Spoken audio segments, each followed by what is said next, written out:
ಅಸ್ಸಲಾಮು ಅಲೈಕುಂ. ನಮಸ್ಕಾರ ಎಲ್ಲರಿಗೂ. ಇಂದು ನಾನು ಯಾವುದೇ ರಾಜಕೀಯ ಪಕ್ಷದ ಪರವಾಗಿ ಅಲ್ಲ, ನಾನು ಸಾಮಾನ್ಯ ಭಾರತೀಯನಾಗಿ ಒಂದು ಮುಸ್ಲಿಂ ಸಮುದಾಯದ ಪ್ರತಿನಿಧಿಯಾಗಿ ಮಾತನಾಡುತ್ತಿದ್ದೇನೆ. ನಮ್ಮ ಸಂದೇಶ ತುಂಬ ಸ್ಪಷ್ಟವಾಗಿದೆ. ಗೋವು ಭಾರತೀಯ ಸಾಂಸ್ಕೃತಿಕ, ರೈತರ ಹಾಗೂ ಗ್ರಾಮೀಣ ಪ್ರದೇಶದ ಒಂದು ಅತಿ ಮುಖ್ಯ ಪ್ರಾಣಿಯಾಗಿದೆ. ಹಾಗೆ ಇದರ ಬಗ್ಗೆ ಗೌರವದಿಂದ ಚರ್ಚೆ ಮಾಡುವುದು ನಮ್ಮೆಲ್ಲರ ಜವಾಬ್ದಾರಿಯಾಗಿದೆ. ಇಂದು ದೇಶಕ್ಕೆ ಇನ್ನೊಂದು ಹಿಂದೂ ಮುಸ್ಲಿಂ ವಿವಾದ ಬೇಕಾಗಿಲ್ಲ. ದೇಶಕ್ಕೆ ಬೇಕಾಗಿರುವುದು ಶಿಕ್ಷಣ, ಅಭಿವೃದ್ಧಿ ಹಾಗೂ ಸಾಮಾಜಿಕ ಶಾಂತಿ. ದೇಶದಲ್ಲಿ ಯಾವುದೇ ಧರ್ಮದ ವಿವಾದ ಉಂಟಾದರೆ ಇಡೀ ದೇಶದ ಚಿತ್ತ ಅತ್ತ ಹೋಗುತ್ತದೆ. ಅದೇ ಬಡವರ ಕಷ್ಟ, ವಿದ್ಯಾರ್ಥಿಯ ಭವಿಷ್ಯ ಹಾಗೂ ಬಡವನ ಹಸಿವು ಕಡೆಗಣನೆ ಆಗುತ್ತದೆ.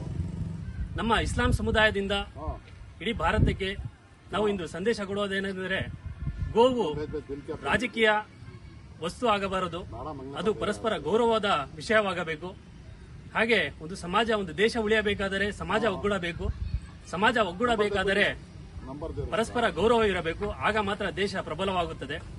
ಅದೇ ರೀತಿ ನಾವು ಯಾವುದೇ ರಾಜಕೀಯ ದ್ವೇಷಕ್ಕೆ ಬಲಿಯಾಗುತ್ತಿಲ್ಲ ಅಥವಾ ಬೇರೆ ಧರ್ಮದ ಭಾವನೆಗೆ ಧಕ್ಕೆ ಆಗುವುದನ್ನು ನಾವು ಸಹಿಸುವುದಿಲ್ಲ.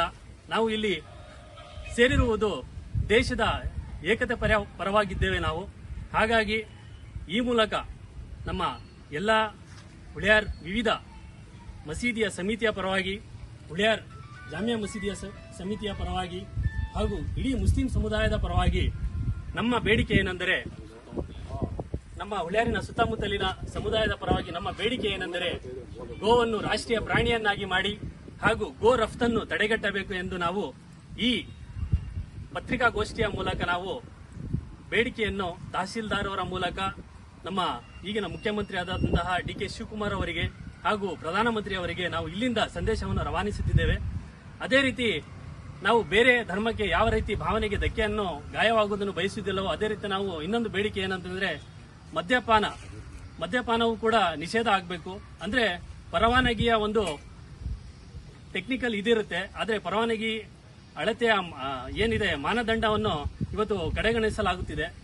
ಯಾರಿಗೆ ಬೇಕಾದರೆ ಅವರಿಗೆ ಪರವಾನಗಿಯನ್ನು ನೀಡುತ್ತಿದ್ದಾರೆ. ಇದನ್ನು ಕೂಡ, ಮದ್ಯಪಾನವನ್ನು ಕೂಡ ನಿಷೇಧ ಮಾಡಬೇಕು ಅಂತ ನಾವು ಕೇಳಿಕೊಳ್ತಾ ಇದ್ದೀವಿ. ಜೈ ಹಿಂದ್, ಜೈ ಕರ್ನಾಟಕ, ಜೈ ಮಾನವೀಯತೆ. ಧನ್ಯವಾದಗಳು.